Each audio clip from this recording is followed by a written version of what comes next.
Hey folks, welcome back to Pokémon Y. We're here in the Coumarine Pokémon Center, and we have a lot to explore today. First, obviously, is to talk to all the NPCs in town. Including our good friend, Mr. Bonding.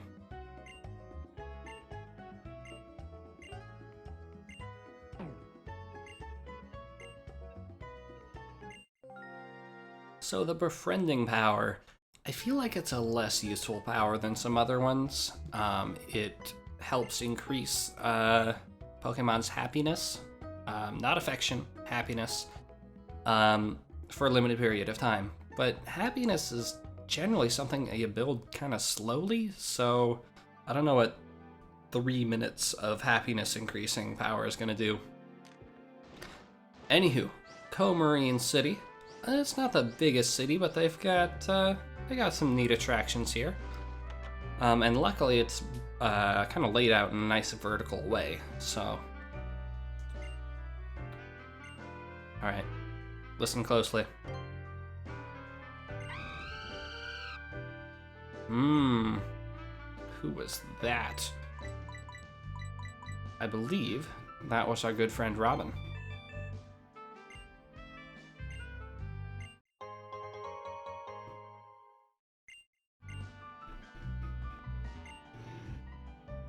Got to get it to get it?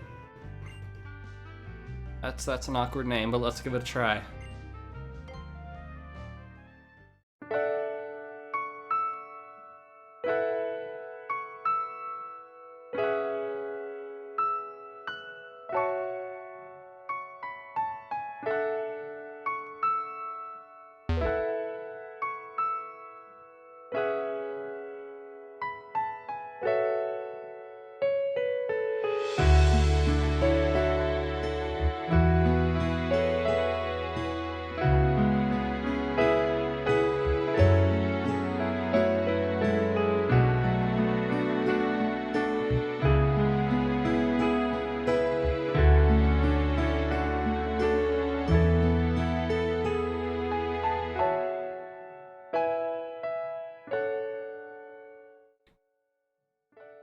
So yeah, this is it's one of my favorite tracks from Black and White, and I like a lot of the music from Black and White.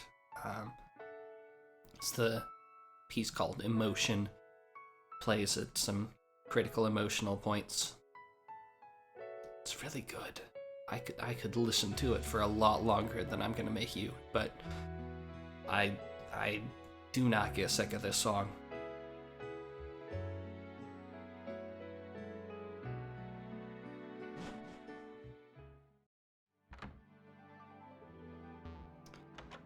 Anyway, it's a good way to start the episode. Let's see what other people have to say. I don't know what that means. Things that only seem to cause a loss can't be done alone. I don't know if that's true. That's something I'm gonna have to ponder.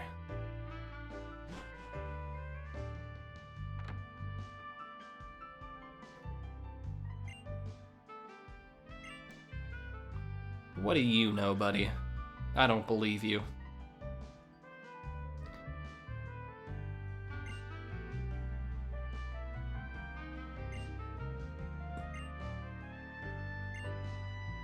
Okay, that's a cop-out if I've ever heard one. Anywho, up there is the Pokemon Gym. If we approach it, Serena will battle us, so let's stay clear for this episode.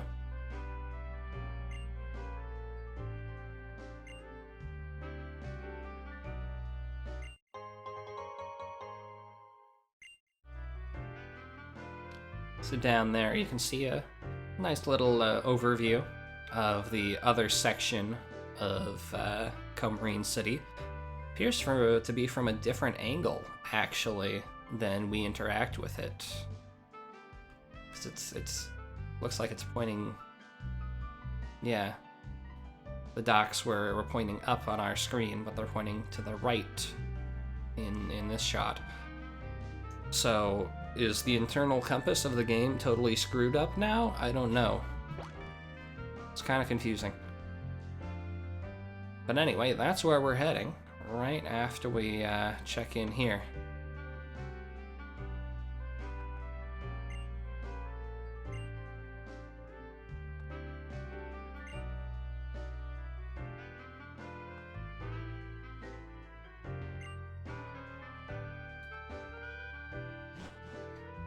So I really dig Coumarine's music. Nice and relaxing. I think I talked about it last episode, but it's very nice. It's relaxing, it's chill. Still upset about the monorail, though. Remember Gen 3, where there was a little cutscene when you rode the cable car up to the top of the mountain / volcano? Not in this game. Not on 3DS. Heh. Heh. Heh.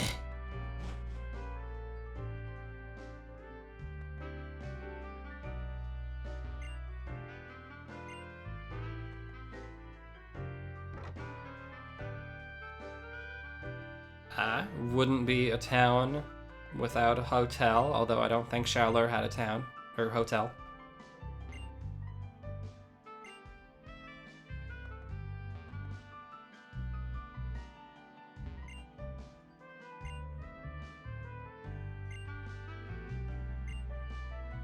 Hey!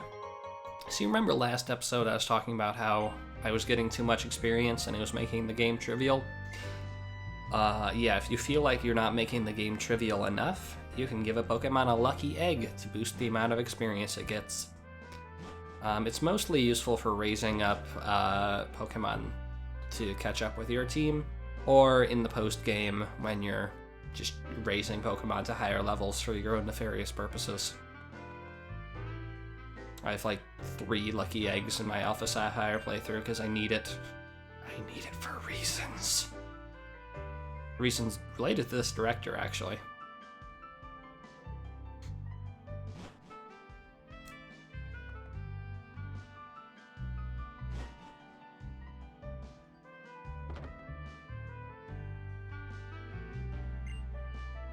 Uh-oh. I might be okay at this. Here we go. Slower Pokemon get to move first for 5 turns. I know that. That's Trick Room.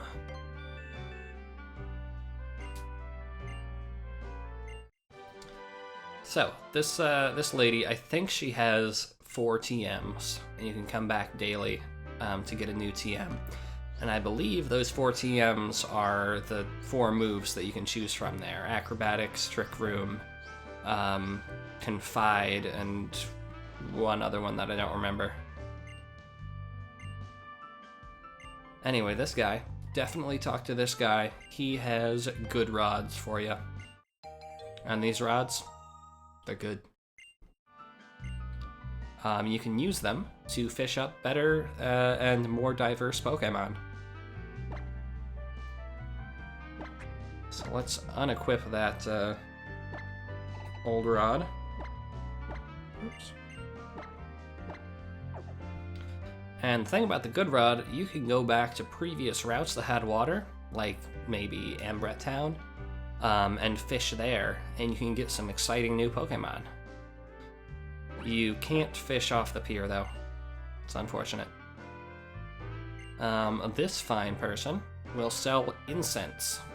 Incense you can give to a Pokemon to hold, and each incense has a different side effect. Some of them are power boosting, some of them are other effects, and each of these you can use to get baby Pokemon through breeding.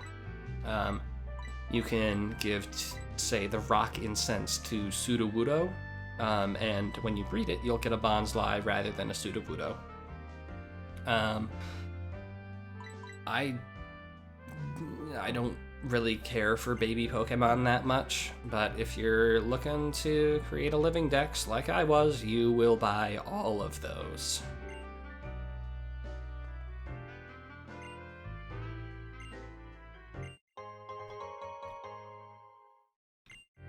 Silk Scarf here. Good item. Increases the power of normal type moves. You're getting a lot of items I've noticed. We got like the Sky Plate. You've got these incenses. You've got the Silk Scarf. You're getting a lot of items that boost certain typed moves in the Coumarine area. I'm not sure why that is. I'm not sure why they decided now was a good time. Anyway, the other thing I want to do this episode is I want to head up north to Azure Bay. It's a little side area. It's optional. But it has some trainers to fight and a little cavern to look at.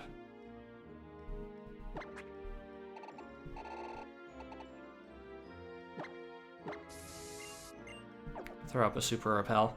Since you are going to be surfing quite a bit over a lot of water, and all this water is potential Pokemon run-in area, it is worth throwing up the repel if you don't want to run into things.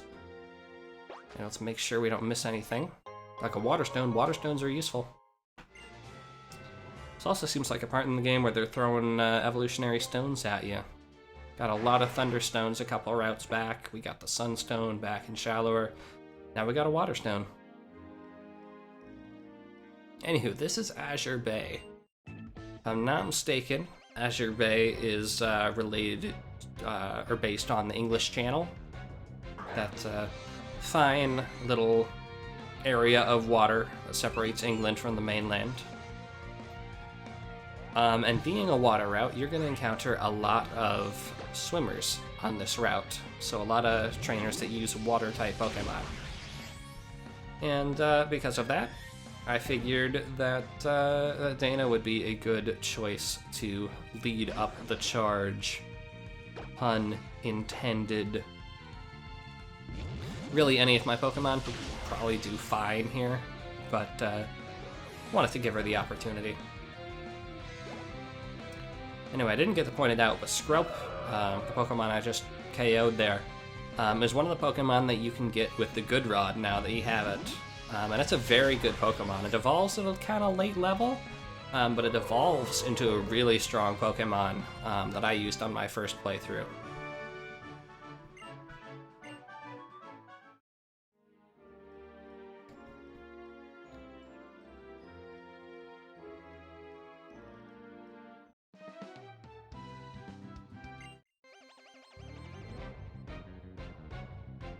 Alright, let's see your illusions. Are you sure they're not delusions of grandeur? Because you're bad at Pokemon? Got it.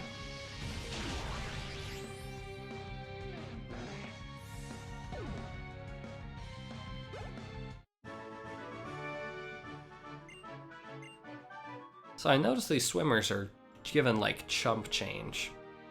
You know, if I gave Dana the amulet coin, I might get a little more, but not a whole lot at all.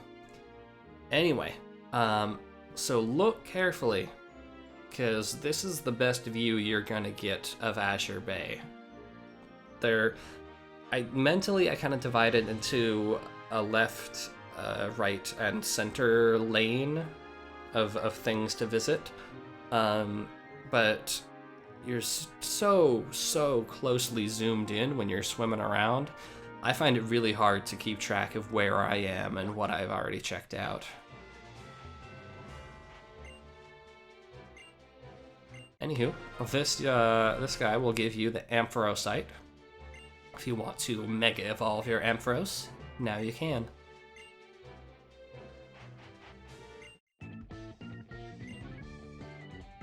I don't know what that means.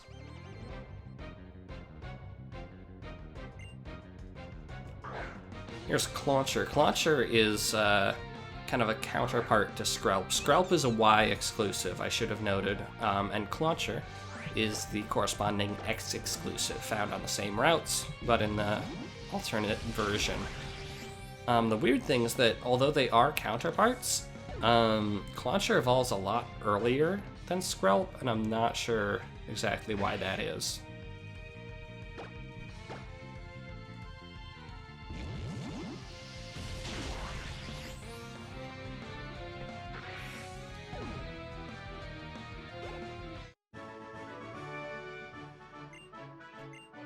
There, that's more like it with the money.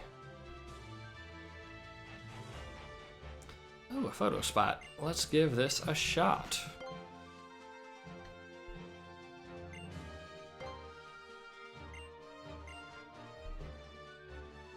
So this is a neat shot. You're peeking out from behind the Lapras there.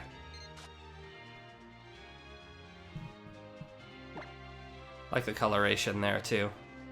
Got a little sunset. It's a little off center. The horizon isn't quite straight, but I'll deal. I'll live. Also, pay no attention to the amount of money in my wallet. Definitely do not pay attention to that.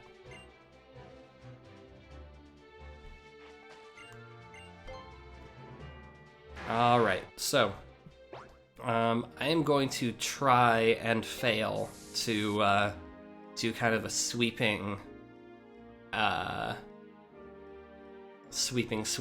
of the area to make sure I get everything.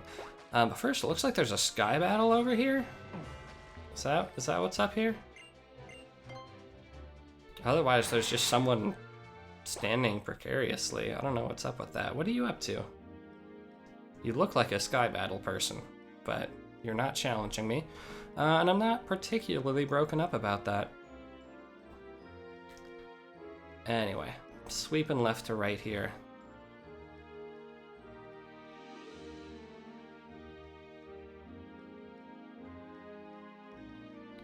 Trouble with the sweeping left to right is that you use up a lot of repels this way. See, right there? Because you are taking a lot of steps or step equivalents by moving back and forth. Hey, hey.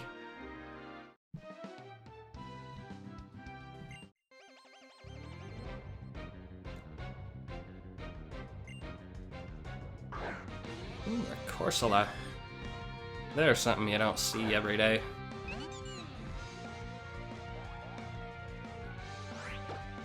Feel like I should be alright. I don't know for sure, but it strikes me as a physical defender, and I'm a special attacker. Oh, that's a problem. Does Lantern have Volt Absorb or something of the sort? I think it might, so let's get out of here. Yep, there's Volt Absorb.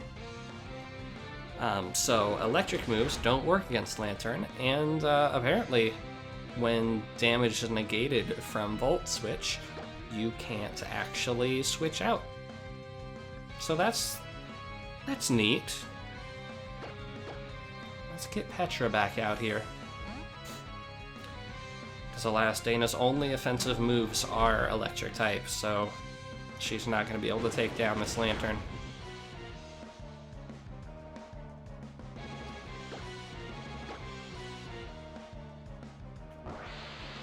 Wow. There we go. Good work, you two.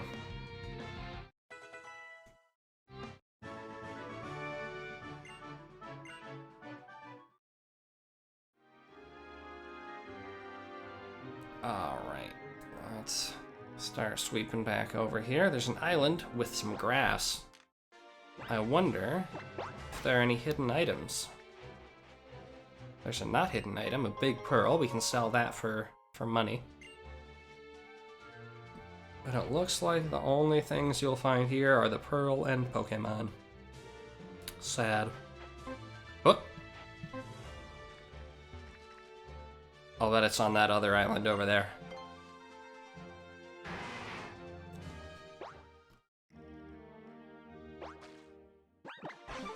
Yep, there it is.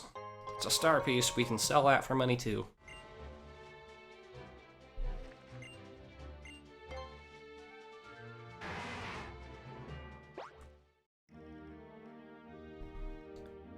Alright, nothing in the middle. I think the only thing in the middle is that that big cave that we saw. Nothing on this rock. That is surprising, I have to say.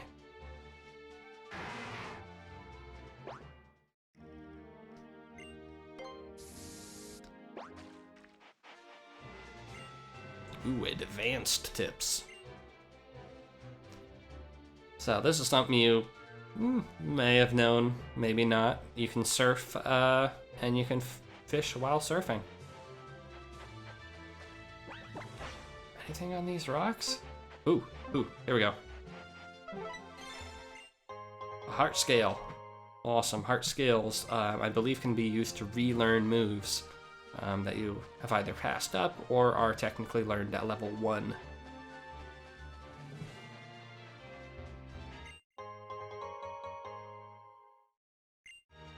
There's a dive ball, and if I'm not mistaken, there's a sky battle.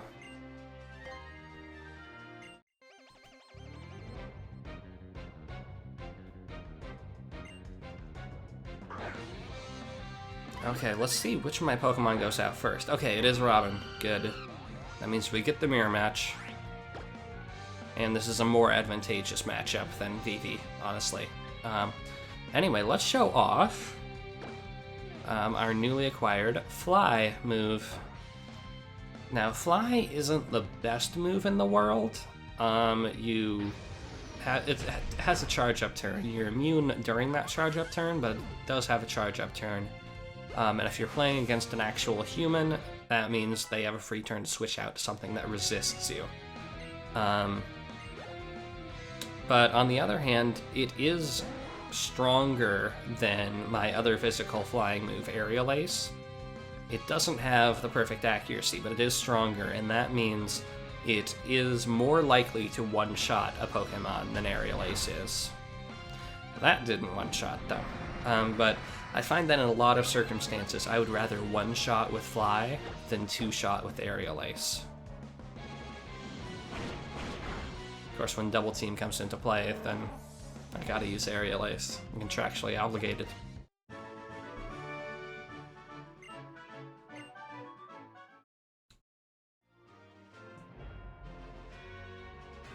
Alright. So that took us up a little farther north than I wanted to be. So let's get back to sweeping.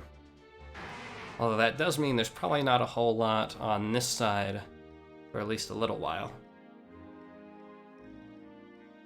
Here we go. So this is the big attraction of the center.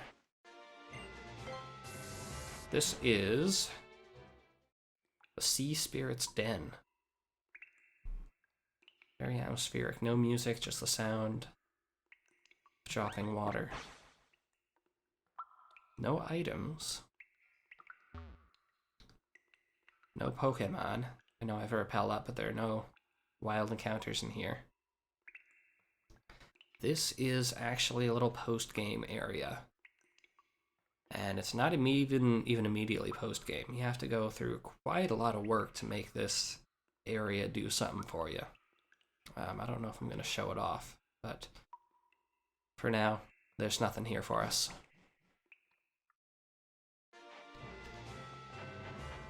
Anywho, let's get back to patrolling. Wait, I just had a thought. What if... Yes! They're hiding things from us. A Splash Blade, even. Increases the power of water moves. Very nice. Anything on this side? Okay. I just knew they had to reward us somehow for bothering to go there, so.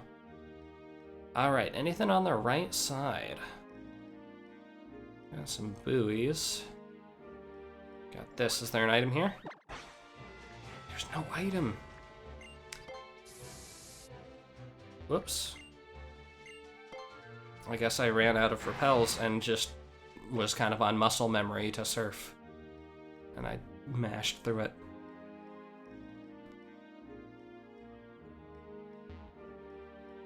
Anything over here? That's where the sky battle was. That's the northern edge of the map. This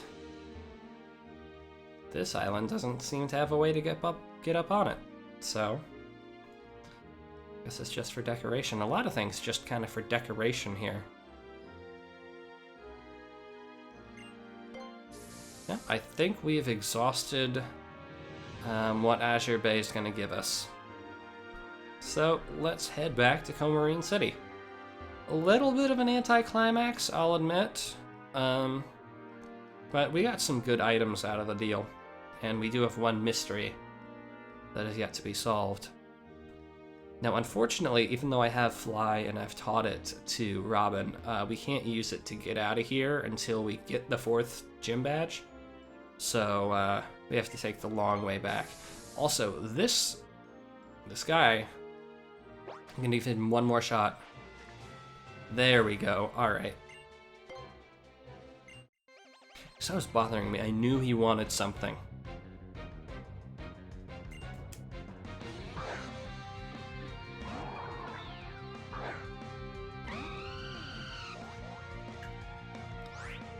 Man, Dana would love to destroy this thing.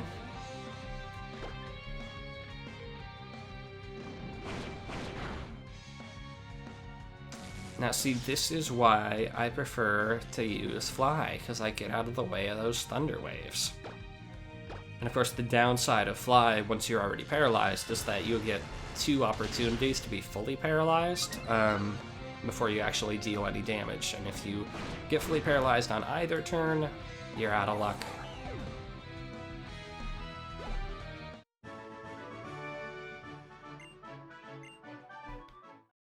Alright. And that wraps up Azure Bay.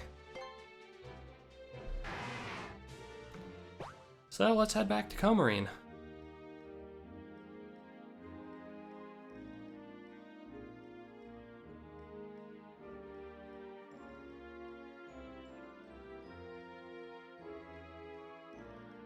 Oh man, I was so worried I'd run out of repels like 3 steps away from land, but didn't happen.